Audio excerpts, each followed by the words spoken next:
Last week, I responded to an exchange between Jordan Peterson and a Lafayette College student, and this week I'm going to continue where I left off, because the same student that got Jordan to assert that everyone is religious is what you act out.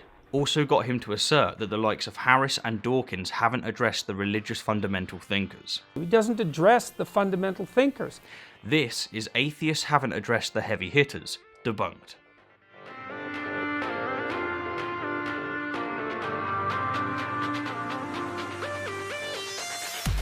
As one final thing, so when you and, say, Sam Harris argue about religion, you're arguing about fundamentally different things, it sounds like.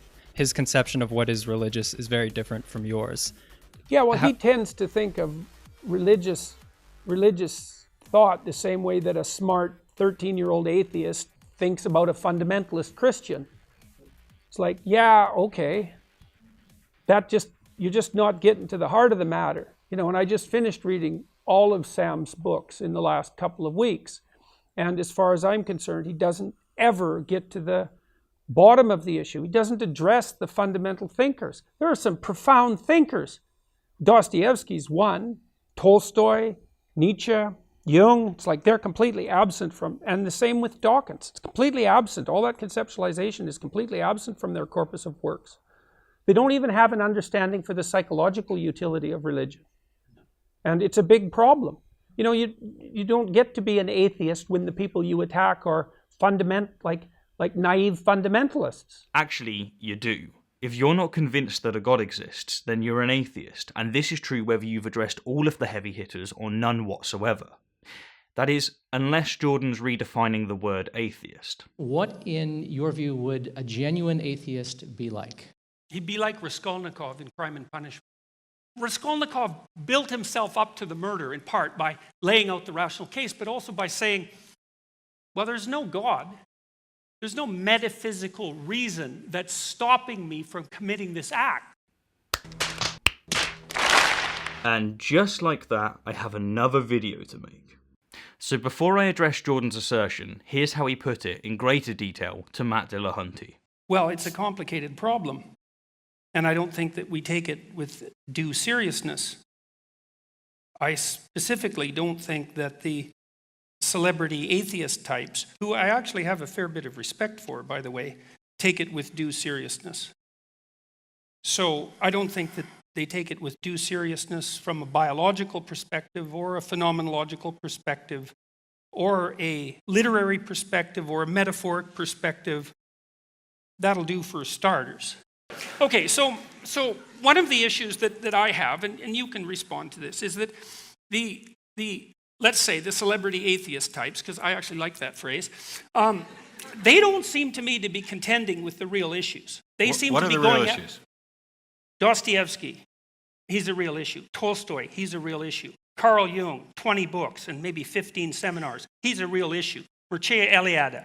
Like, there are some serious heavy hitters in the religious phenomenology domain. And my sense so far, I just finished reading all of Harris's books, for example, he doesn't contend with them at all. And it's like, for me, that's like being an evolutionary biologist and not being aware of Darwin. It's actually a big problem. It's not something you can hand wave away. So there's the claim. As far as Jordan's concerned, the celebrity atheists such as Harris and Dawkins haven't contended with any of the fundamental religious thinkers such as Jung and Nietzsche, and therefore their perspective of religion, and specifically Christianity, is that of a 13-year-old. The Christianity that Dawkins criticizes is the Christianity that a smart 13-year-old boy objects to. So I've considered several different ways to approach this, and I've settled on two. One in which I explain precisely why the prominent critics of religion, or celebrity atheists, haven't contended with Jordan's heavy hitters, and one in which I explain why Jordan's assertion is potentially fallacious.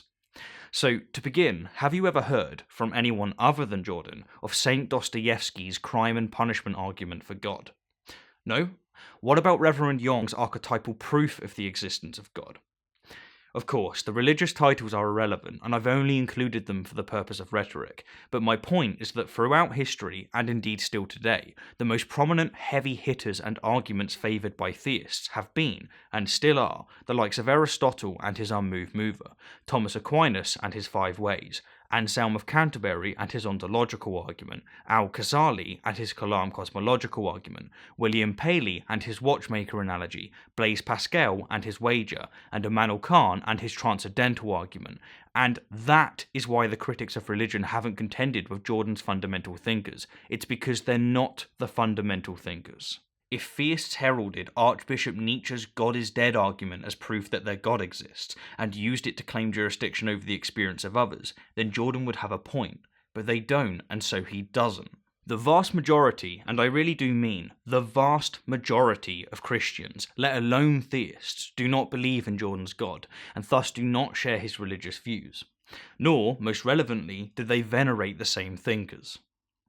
However, with this said, if by fundamental thinkers Jordan means those who have thought considerably about the psychological evolution of religion, then his heavy hitters are arguably among them. But criticising Harris and Dawkins for not addressing them is as far removed as criticising the critics of bloodletting for not addressing the psychological evolution of humorism. Most critics of religion don't care about its psychological origin, just as most critics of bloodletting don't care about its psychological origin. What they care about is zealots claiming jurisdiction over their experience. I hope I've made it clear that I'm perfectly happy for people to have these toys and to play with them at home and hug them to themselves and so on and share them with other people who come around and play with the toys. So that's absolutely fine. They are not to make me play with these toys. Okay? I will not play with the toys. Enough with clerical and religious bullying and intimidation. Is that finally clear? Have I got that across? Thank you.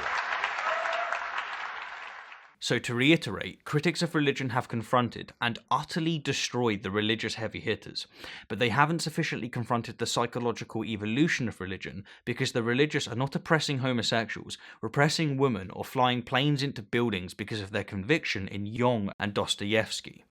They're doing these things because of their conviction in Anselm and Al-Ghazali.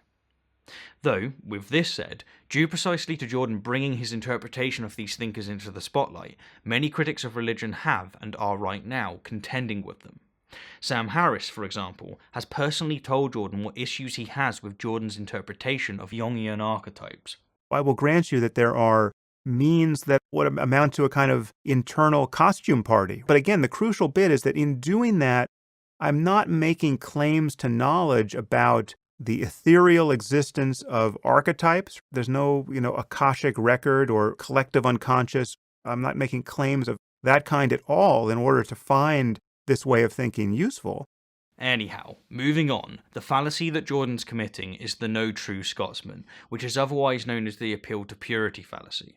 In a nutshell, he's just hand-waving away thousands of years of damning criticism against Christianity by redefining it in such a way as to only apply to his personal and woefully undersubscribed interpretation. Or to put it another way, he's asserting atheists haven't addressed the theological fundamental thinkers, and when someone says that's not true, from Aristotle to Anselm, atheists have addressed the fundamental thinkers, he's retorting, yes, but they're not the real fundamental thinkers. They're not true Scotsmen. Either this, or, again, he's doing the equivalent of criticising critics of bloodletting for not addressing the psychological evolution of humorism. Anyhow, before wrapping up, I want to ask you all a favour. I have several more critiques of Jordan's assertions in the pipeline, but if any of you have an instance of him making a fallacious assertion, then please send it to me via email, Facebook or Twitter. I appreciate that my channel has of late become quite Jordan heavy, but since he's arguably the current most influential apologist, and since not nearly enough of my comrades are exposing his flawed reasoning, I feel all the more inclined to do so. As always, thank you kindly for the view, and an extra special thank you to my wonderful patrons and those of you who have donated via PayPal. You are the bow from which the arrow of me is launched.